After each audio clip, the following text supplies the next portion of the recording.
If you were to lock a human being in a cage with a blanket on the bottom and told somebody that it was their bed, you would probably be locked up in jail immediately. So what makes it different for dogs? There is an ongoing debate on whether or not keeping a dog in a crate is a cruel practice. The truth is, a crate is a great and necessary tool that will benefit both you and your dog in the long run. So, let's get into discussing why a dog needs a crate and some basic rules to make the crate training process painless and effective. It's common knowledge that all dogs are descendants of wolves. Even if it was thousands of years ago, dogs still have many of the natural instincts that come from their ancestors. A wolf lives in a den, not a house, so dogs are naturally comfortable curling up in an enclosed space to sleep in. Even if your dog is perfectly behaved, it is still a good idea to give them access to a crate for the purpose of their own comfort. Dogs are naturally comfortable in a den, but why? As humans, we consider space to be a big factor in our own personal comfort, but for a dog, more space isn't always a good thing.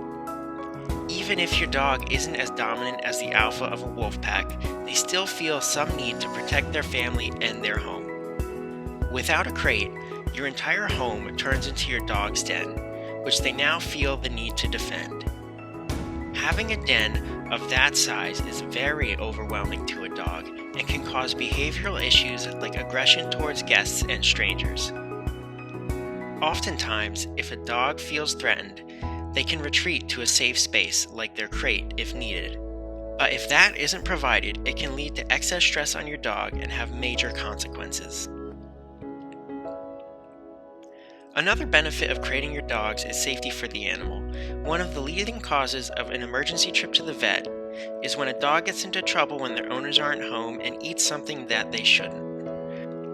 A dog can get into food, clothes, chemicals, and garbage and won't know the difference between something that's harmful and something that isn't. This can cause blockages and poisoning in the animal, which can result in a painful trip to the animal hospital or even death.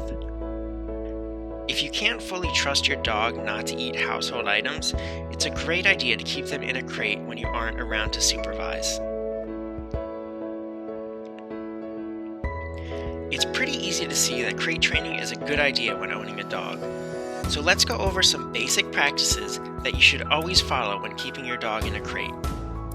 You should always keep crate interactions as positive as possible for your dog.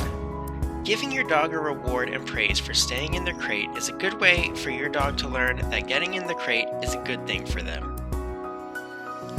On the opposite side, you should never use the crate as a punishment. This can lead to your dog building up negative feelings towards the crate, and they can even develop fear and aggression towards the crate and anyone who tries to put them in there. Lastly, you should never keep your dog locked in the crate for an extended period of time.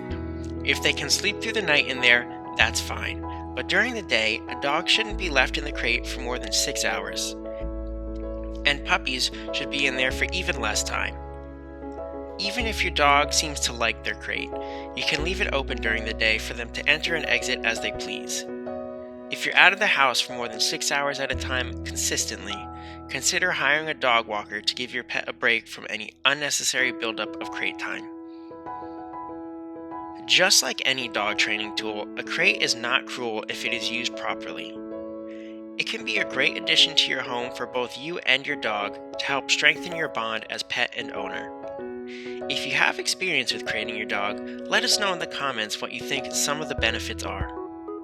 And as always, check out some of our other videos here where we learn all about animals and why they behave the way that they do.